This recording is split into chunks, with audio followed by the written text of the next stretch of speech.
Hola, buenas tardes. Hoy tengo el honor, gran honor para mí, contar con José Carlos de Santiago Bartolomé, presidente de uno de los grupos españoles que más se está dedicando a la integración del turismo, sobre todo hispanoamericano, el grupo Excelencia. José Carlos, buenas tardes. Y Buenas tardes.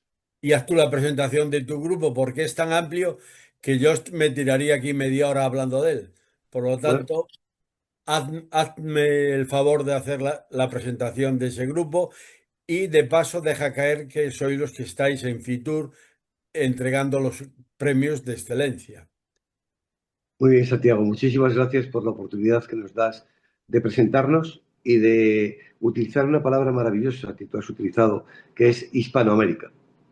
Siempre contando con esa base y que tanto Hispanoamérica como Iberoamérica deberían ser las palabras que se utilizasen por tantos políticos que no saben o no tienen muy claro cuál es la ascendencia de los nombres y tampoco lo maravilloso que es sentirse de un país al que hemos descubierto y te sientes como una parte de él, aunque no fueran tus familiares o los que fueron allí en alguna vez de la vida, pero fueron españoles y no podemos olvidar que tanto Iberoamérica, Hispanoamérica, como España han estado siempre unidos y Portugal, país hermano con el que en muchas ocasiones, incluso en algunas épocas, fueron parte del mismo reino, del reino de Isabel la Católica y Fernando de Aragón, evidentemente.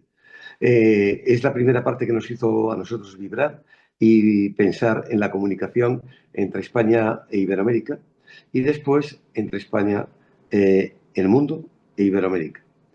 El Grupo Excelencias nace en 1997 de un grupo de compañías española dedicada a la edición de publicaciones para empresas habitualmente. Y proveníamos de medios de comunicación tan importantes como puede ser el Grupo 16 en su momento o la Editorial Católica, donde nos formamos y donde realmente aprendimos parte de lo que hoy sabemos y nos ha servido y nos ha sido muy útil. El Grupo Excelencias tiene diferentes compañías bajo este nombre comercial y nos permite tocar temas tan importantes en el mundo del turismo, como tú nos decías, como puede ser las relaciones de la etnología, de la gastronomía, del arte, del motor y, por supuesto, del turismo, que a fin de cuentas engloba a todas estas cosas, todas esas actividades tan brillantes. En países, cuando nosotros nacimos, no hay que olvidarse que en 1997 la revista Excelencias Turísticas, en aquel momento del Caribe y las Américas, descubría para todo el mercado español y para parte del mercado europeo, norteamericano y canadiense, que existían unos lazos íntimos de países que no solamente tenían sol y playa, que era lo que ellos más buscaban, sino que también tenía elementos gastronómicos, artísticos, culturales, etnológicos, que eran dignos de visitar, no para ponerlos como nos encanta a todos, como las lagartijas, un ratito al sol para adelante y un ratito al sol para atrás, sino que todo eso nos iba a ayudar a poder entender que esos países que tienen esa cultura tan cercana a España, tan cercana también, en este caso, a Portugal, porque Brasil es una gran, digamos, es una de las partes más importantes de toda Iberoamérica, por el gran territorio que tienen, ayudábamos sencillamente a trabajar. Empezamos con países como México, República Dominicana, Cuba, que en aquel momento estaba muy de moda. E incluso yo recuerdo que había unos anuncios buenísimos que se llaman ¿Dónde está Curro? Y decían, Curro está en el Caribe. Y evidentemente ese Caribe eran esos tres países primeros que te comenté. Eran República Dominicana, Cuba y México. Hoy fuimos ampliando esa distribución para llegar primero a convertirnos uno de los, de los medios de comunicación más relevantes en habla española para todo el sector panamericano, tanto y también caribeño, sin distinguir o sin hacer distinciones, mejor dicho, entre inglés, francés, holandés y español. Nos dirigimos a todo ese sector con un periódico que se llamaba Caribbean News, que empezamos utópicamente en 1997 haciendo el periódico en papel, pero rápidamente nos dimos cuenta que era casi imposible llegar a tanta gente de esa forma. Por tanto, en 1997 subimos nuestra primera revista a Internet, excelenciasturísticasdelcaribe.com. Entonces, ahí fue maravilloso, porque empezamos a notar como teníamos algo diferente de los demás medios. Hablábamos de los lugares donde otros no hablaban, dimos a conocer esos lugares y eso fue espectacular. Así que, creando la revista Excelencias Turísticas del Caribe, empezamos a abrir ese diapasón, teniendo contenidos en esa misma revista de todos los sectores que os comenté anteriormente. Después de eso, empezamos a hacer ya nuevas revistas, cada una especializada precisamente en uno de esos sectores. Excelencias turísticas del Caribe y las Américas para el turismo. Excelencias gourmet para todo el mundo gastronómico, en el que incluíamos evidentemente lo que era natural, las recetas, los cocineros. También tenemos que tener en cuenta que defendemos la lengua española y la defendemos de la mejor manera que sabemos. Primero, porque somos hispanoamericanos y nos sentimos españoles, pero dentro de Hispanoamérica. Nos sentimos iberoamericanos porque consideramos a Portugal y a Brasil como dos países, obviamente, tan cercanos que su lengua nos une a todos. Por lo tanto, llegamos al punto del arte. Y el arte es una expresión espectacular, increíble. Todos los países tienen grandes artistas plásticos y nos dedicamos al mundo de lo que era el arte, las artes plásticas. Pronto decimos, pero ¿por qué no lo ampliamos un poquito más? Y pasamos a las artes escénicas, a la música. Y nuestra publicación dentro de sus páginas tiene una parte muy profesional, muy técnica, dedicada a la pintura plástica. También la tenemos dedicada a las artes escénicas, como te decía, y por supuesto, como no, íbamos a hablar de la música, que es parte de la vida de toda Iberoamérica y el Caribe. Con ese resumen te he llegado a decir que ahora venimos a los premios. ¿Y por qué tenemos nuestros premios? Nuestros premios Excelencia se conceden como los primeros premios que se utilizan para toda Iberoamérica y el Caribe.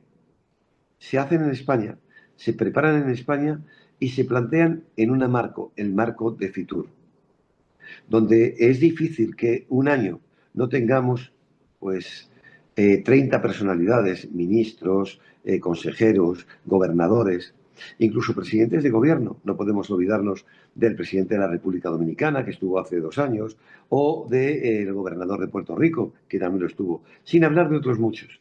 Pero no nos han faltado nunca hay menos de 30 o 40 personalidades dentro de nuestro Fitur. Y dentro de nuestros premios Excelencias, con S, que es la importante, Excelencias con S, nos diferencia de tantos premios a la excelencia que hay. Los nuestros son así. Esto que hemos planteado y que te estoy transmitiendo hoy es lo que nos ha hecho este año tener más de 700 personas en nuestros premios. Durante 20 años han sido ininterrumpidos porque tuvimos la suerte y la bendición y el atrevimiento de que en plena pandemia, Fitur se realizó en enero, la pandemia fue en marzo. Así que por esa fecha, esos 30 días, vamos a decir, desde que termina Fitur hasta que llegamos a marzo, pudimos realizar los premios sin ningún tipo de problema. El segundo año, el 2021, con todas las medidas sanitarias, con todos los permisos, realizamos también con un quórum realmente sorprendente. Así que también subimos adelante. Y desde esos 2 días, esos 2 años que fueron los más complicados, no fueron obstáculo para nosotros. Así que premiamos desde, decirte algo claro y realmente bello. Cuando Sabrina, una de las hijas de Miguel Fluxá, presentó uno de los proyectos que tenían impresionante para la ecología y la defensa de los océanos, le dimos uno de los premios azules más bonitos que hemos podido dar en la vida. Y así te podría decir cientos y cientos de premios que sí otorgamos. Aquí te dejo a ti que me preguntes, que seguro que quieres que vaya a otro tema y yo estaré encantado contigo. Dime. Te voy a preguntar, pero como está de moda lo de la tasa turística, ¿qué opinas de la tasa turística? Rodríguez cumple años. Si yo te diría que la plaza turística, la tasa turística, no te voy a dar mi opinión, porque mi opinión puede ser la suma de otras muchas. Lo que sí que tengo claro es que todo lo que hagamos para castigar al turista que viene a España, para ponerle un coste añadido, va a hacer que ese turista pueda elegir otros destinos que no tengan ese coste tan elevado que puede tener nuestros hoteleros, porque realmente esa tasa afecta a todos. Si realmente viésemos que esa tasa va en un beneficio tan directo como debería ser para apoyar al sector turístico, seguro que todos estaríamos viéndolo de una forma diferente. Yo te diría que las asociaciones empresariales consideran que es una tasa desmesurada y por lo tanto firmo y estoy de acuerdo con ellos.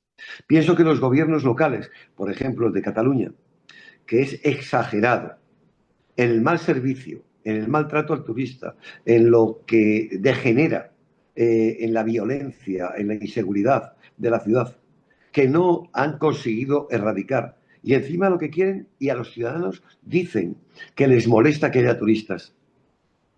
¿Cuántos puestos de trabajo se perderían sin turismo? ¿Cuántos restaurantes? ¿Cuántos hoteles? ¿Cuántos vendedores de cualquier cosa? De gastronomía. Porque hoy se llevan más que llevarse, si quieres, una estatua de Colón que está al final de las Ramblas, lo que se llevan es una buena longaniza. Así que también entraríamos en las fábricas. ¿Cuánta industria auxiliar que no es directamente, o sea, directamente relacionada con el turista, como el fabricante de unas escaleras mecánicas, el mantenedor de un ascensor, dejarían de tener trabajo? ¿Cuántas personas no se preocupan porque los taxistas que están en la calle no tendrían el trabajo que tienen hoy? ¿Y cuántas familias hay detrás de todo eso? No les importa. ¿Creen que el turista es un ser casi despreciable? No hay derecho. Porque si realmente viviesen de una de las empresas que de alguna manera tiene relación con el turismo, se darían cuenta que realmente están haciendo un gran daño. Pero además hay otra cosa, porque muchas veces no se dan cuenta de que, porque ellos no tienen nada que ver con el turismo, lo que no se dan cuenta es que las personas que les compran sí que tienen que ver con el turismo y por tanto dejarían de comprarles también a ellos. Así que mi opinión sobre la tasa turística es que hay una tasa turística que debe existir, pero debe ser moderada, debe tener a todos los factores sociales consensuados, que cada uno tira los cohetes por donde quiere. Barcelona es la ciudad que tiene la tasa turística más cara de España y encima con un aumento brutal, donde las licencias son concebidas de una forma injusta, donde la aplicación de las medidas respecto a sanidad, a electricidad, que supuestamente son las que son necesarias para que todo sea seguro, son normas que cambian de un año para otro y lo que hacen directamente es perjudicar a todo el que entra en una licencia como esta. Tarragona y todo lo que está en su área, incluido Salou, por ejemplo, es deleznable. ¿Cómo se persigue a los inversores? Hay gente que compra un restaurante y se encuentran directamente con que tienen que rehacerlo nuevo o que realmente la licencia que tenía no se la van a dar después. O sea, realmente es una forma injusta de tratar a las personas que quieren crecer, que quieren hacer que nuestro país sea más grande y que los turistas vengan con más afinidad. Pensando que con la tasa turística vamos a tener un mejor servicio, porque van a venir personas con mayor poder adquisitivo y de esa forma van realmente a tener una derrama mayor. Yo pienso que también es verdad que tenemos que seleccionar, porque hemos llegado a un punto de muchos turistas y una gran selección. Pero lo que tenemos que hacer es invertir esa tasa en todo lo que es ecología, medio ambiente, buenas carreteras, buenas calles, que no tengan tantos agujeros, que las obras duren menos tiempo. Eso es lo que tenemos que hacer. Esa es mi opinión de la tasa turística. En los debates políticos no diremos que hay una parte de la sociedad política que considera que es mala y una parte de la sociedad política que considera que es buena. Yo pienso que el gobierno actual lo que está realizando no es una buena gestión y no es una buena gestión turística. Pero esa es mi Bien, opinión personal. queda clara tu opinión, que coincide casi al 100% con la mía, puesto que para mí la tasa turística es un anti-marketing total para el turismo. O sea, que encarecer el turismo es lo peor que podemos hacer cuando es la primera base de la introducción de capitales en España, que al fin y al cabo es lo que queremos proteger. Tú, bueno, no tú, tu empresa, Excelencia, estáis en muchos países. Sobre todo vamos a hablar de Panamá, República Dominicana, México, Cuba. Cuba, Cuba. De Cuba queríamos hablar. A ver, fuera de micrófono me comentabas que las cosas en Cuba no van ni medianamente bien. Cuéntame el problema que tienen los cubanos con Estados Unidos, ese problema que creo que, bajo mi punto de vista, es insoportable. Cuéntalo según la vista de una persona que se dedica bueno, Excelencia tiene una agencia de viajes. Entonces, los problemas que te está dando todo esto. Bueno, yo primero te diría que ampliando tu información, nosotros estamos establecidos en Rusia, lo estábamos en Ucrania, Bielorrusia, Kazajistán, estamos en Austria, en Suiza y en Alemania, en Reino Unido, Canadá y Estados Unidos. Esos son los países emisores más fuertes hacia el mercado iberoamericano. Por lo tanto, esa es la parte de la emisión, que también es muy importante, porque es la parte donde realmente tienes que comunicar en su propia lengua lo que haces. Y no hacemos ediciones traducidas, hacemos ediciones especiales para cada uno de esos países de acuerdo a las necesidades o gustos de esos posibles turistas o viajeros. Así que, hablando de ese, después te podríamos hablar de la parte de México, o hablamos de Panamá, podemos hablar de Costa Rica, donde también trabajamos muchísimo, Colombia, por supuesto República Dominicana y Cuba como un elemento. Estados Unidos para nosotros también es uno de los lugares favoritos, donde tenemos una gran difusión y, por supuesto, sobre todo un gran amor a esos destinos maravillosos que tiene ese país. Y no nos olvidemos que parte de Estados Unidos está compuesto no por latinos, sino por hispanoamericanos e iberoamericanos. Los latinos se los dejamos a los franceses, que fue el Napoleón y en este caso su representante en Estados Unidos, perdón, en Estados Unidos, en Iberoamérica, que cuando fue a conquistar la nueva América, porque lo que querían es evidentemente que todo lo que España había conseguido allí, arrebatárselo, ya que nos habían arrebatado nuestro país también, era llegar allí arrebatándonos todo lo que había allí en un momento donde las corrientes culturales separatistas de Iberoamérica respecto, o de Hispanoamérica respecto a España, eran importantísimas. Entonces la palabra Latinoamérica la crean ellos precisamente para separar y no asustar a los ingleses, que eran sus enemigos más cercanos, obviamente en este caso se convertirían en sus posibles aliados, en la conquista de todo el territorio hasta Punta de Fuego, pasando por el Caribe que nos correspondía. Así que Latinoamérica, démoslos el honor a los franceses, con la leyenda negra española y con todos los detractores de la corona española de aquel momento, que era la corriente cultural y que para separar la palabra España e hispano de la palabra latino, crearon directamente y asumieron la palabra latino porque de esa manera se hacían mucho más genéricos. Años después llegaron los italianos, pudieron llegar otros franceses, pero vamos a situarnos en Hispanoamérica, que es nuestra palabra la que nos separa. Me No, hablabas de Cuba y te voy a decir, pues bueno, no, es todos que, los países... perdona que te interrumpa, es que yo te he preguntado por Cuba porque tú sabes que yo soy gallego y Sí, los gallegos tenemos un cierto cariño especial a Cuba. Bueno, que la tú consideramos casi nuestra casa. Por eso te he piensas preguntado por que... Cuba. Perdona que regateas tú mejor que Maradona. No, no, pero te Ahora respondo, háblame de Cuba. te puedo responder directamente. En el tema de los gallegos, te diría que en Cuba todos los españoles somos gallegos. Cuando tú vas allí, te dicen, mira el gallego, lo que dice. Por lo tanto, sentirse gallego en Cuba es sentirse español, lo que es muy bonito. Y sentirse español es sentirse gallego. No olvidemos que gallegos, asturianos y sobre todo canarios también son tres de las regiones más importantes que aportaron personas, evidentemente, en el desarrollo. Y los aportamos, ¿por qué? Porque evidentemente España estaba en una situación económica muy dura y realmente en el Nuevo Mundo se abrían las puertas. Y había muchas puertas que hoy, y tenemos, digamos que muy famosas personas, pero vamos a decir dos que estaban por encima de todos.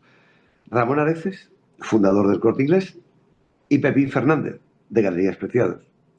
Tanto para todos los españoles, y sobre todo los que tenemos ya una cierta experiencia, porque ya la edad la dejamos en otro lugar, recordamos a estas personas como personas maravillosas que tuvieron una gran idea y que nos hicieron en España comprar el día de San Valentín, crear el Día del Padre, el Día de la Madre, y todo esto vino de alguna forma precisamente del mundo comercial y de la idea de dos personas antagónicos o amigos en sus momentos que fueron a Cuba, hicieron su fortuna en Cuba y regresaron a Madrid. Los dos que regresaron a Madrid, que además no eran de origen madrileño, ninguno de los dos, casualmente, porque Pepín era asturiano. Entonces, creo que desde ese punto está. Pero estamos hablando de Cuba como país. Cuba es un país que es atípico, siendo uno de los países más pequeños del mundo. Es uno de los países, bueno, no digamos que más pequeño porque es la más grande de las islas del Caribe, pero sí que siendo un pequeño país en cuanto a superficie y número de habitantes, es un país que ha estado en boca de todos durante por lo menos los últimos 70 años. Y desde el año pues 1900 prácticamente hasta 1969 fue un país que fue conocido como el lugar de experimentos de Estados Unidos, pero con un crecimiento y un enriquecimiento realmente impresionante. Una burguesía creciente y unos empresarios, unos españoles y otros norteamericanos que dominaron la isla. Los norteamericanos se hicieron dueños de todo y los españoles nos dejaron con pequeñas propiedades o sobre todo con la burguesía más baja. Y los que se hicieron con las grandes centrales, con todos los grandes latifundios, fueron norteamericanos. Hubo una revolución, de alguna forma alentada por Estados Unidos también. Como siempre mueven a un líder que han puesto ellos por otro líder que quieren poner, se encontraron con un líder protestón y respondió. Y desde ahí surge una enemistad absoluta entre un gobierno y otro gobierno, que al que único que ha perjudicado es a un pueblo. Durante muchos años, Cuba fue el país con más cultura de toda Iberoamérica y el Caribe, el país con más fortaleza, el único país que le presentó cara a un gran gigante a 90 millas de sus costas desde el año 67 hasta hoy, o sea, durante más de 60, casi 70 años. Ese país no puede perdonar que le humille una pequeña isla. Por lo tanto, hicieron lo imposible durante muchos años. Hubo un respiro en la época Obama o en la época Carter, también hubo un respiro. En la época Obama hubo otro respiro muy importante y fue el respiro que le enseñó al pueblo cubano que su iniciativa se podía poner en marcha, que sus condiciones de vida podían mejorar sin que nadie les apoyase para darles comida o darles otros servicios, asistencia, puesto que ellos podían ganarse la vida por sí mismos. Los hoteles no eran capaces de asumir a los norteamericanos que llegaban en bandadas, en vuelos permanentes. Todas las compañías o gran parte de las compañías norteamericanas se convirtió casi en un puente aéreo como el que había en los años 50 y 60. Entonces, todo eso hace que Cuba llegue a una situación como la actual. La época Obama le dio vida a Cuba. La época Obama despertó los intereses industriales de gran parte de las personas que pensaban que no podían hacerlo. Esas personas podían tener hoteles, bueno, hostales, que es como lo querían llamar por el número de habitaciones que podían tener. Pero ¿cuántas miles de familias? Y hablaríamos de cientos de miles, o de decenas de miles, si quieres, con las siguientes habitaciones. Pudieron vivir. ¿Cuántas empresas auxiliares se pudieron montar para poder llegar a esto? Y bueno, aunque estaban limitadas por la legislación, no significa que no se pudiese crecer.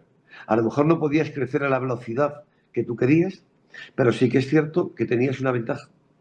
Unos costes bajísimos, eso no lo admitían, unos costes bajos, bajos, bajos, porque tú pagabas la luz en moneda nacional, el agua en moneda nacional, pagabas los impuestos en moneda nacional, tenías parte de la comida que no era importada en moneda nacional. Entonces, si tú cobrabas un plato de yuca a $10 y a ti te costaba 25 céntimos, me gustaría saber, es un ejemplo nada más y no quiero con esto sentar cátedra, pero cómo evidentemente podías decir que con esos 25 céntimos se te resultaba carísimo para ti poder dar el servicio que quisieras sin subir los precios. Una habitación en una casa particular estaba, como hoy en España o en otros lugares, 120 euros, 200, 170. La baratita que encontrabas eran 50. Y eran básicas. Entonces, eso empezó a incrementar el turismo desde un punto de vista diferente.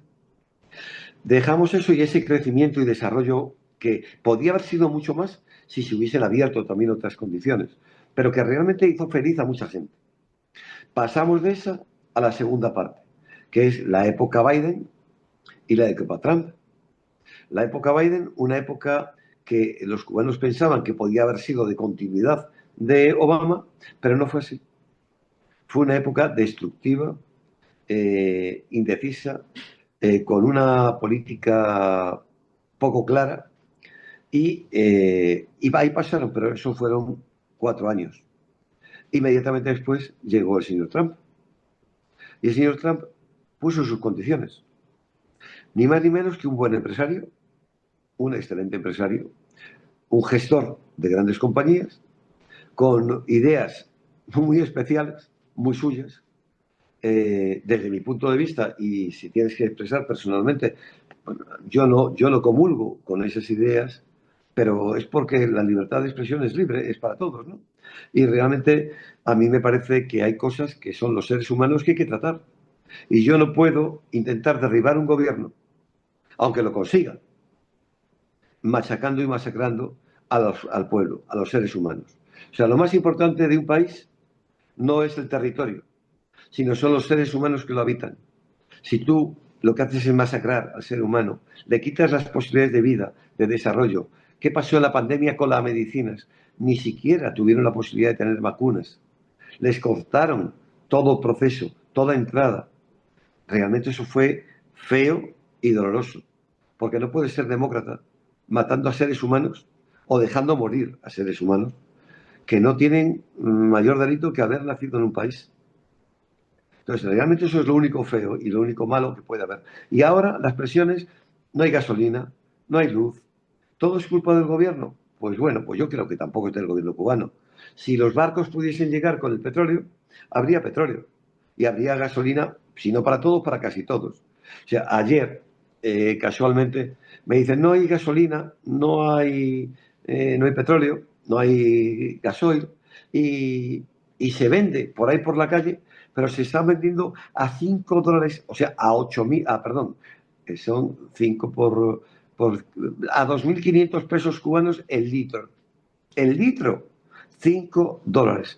Eso es el abuso de personas que lo extraen ilegalmente, que lo roban de las importaciones que se están haciendo de gasoil, que hay MIPYMES que están importando gasoil, y lo sacan e intentan hacer oro de lo que no lo es. Eso es la Cuba de hoy. Y desafortunadamente o afortunadamente, yo creo que hay un problema que el gobierno actual intenta solventar de la mejor manera posible, sin recursos, sin posibilidades, y que Trump usa sus técnicas y su fuerza para poder, si quieres, castigar y dejar a un pueblo que realmente no lo merece. José Carlos, mi programa dura media hora y la hemos quemado. Entonces, sé que el domingo te vas para allá, para lejos. Cuando vuelvas, me gustaría seguir con el programa porque, ya te digo, eres una persona que a nivel de Iberoamérica o países iberoamericanos, sabes muchísimo porque llevas muchos años trabajando y te quisiera preguntar también algo sobre México y esto, pero veo que no Habrá tenemos otro tiempo. momento. Hasta otro momento, José Carlos, que tenga buen viaje y hasta el próximo programa. Gracias, Santiago. No, Mi gracias, reloj que nos dio las gracias a ti. 5, mi reloj que nos dio las 5 de la tarde cuando empezamos nos acaba de dar la media ahora mismo. Así que fíjate qué bien. Un abrazo muy fuerte, muchísimas gracias. Y Y sabéis todos, otro abrazo para ti. hay solamente una palabra que te quiero dar, APP, la aplicación Excelencias. Entrar en ella y podréis conocer nuestros periódicos y nuestras publicaciones. Repito, la palabra Excelencias terminado en S. Un abrazo muy fuerte. Eso lo daré también en los créditos. Un abrazo muy fuerte. Igual para ti. Gracias.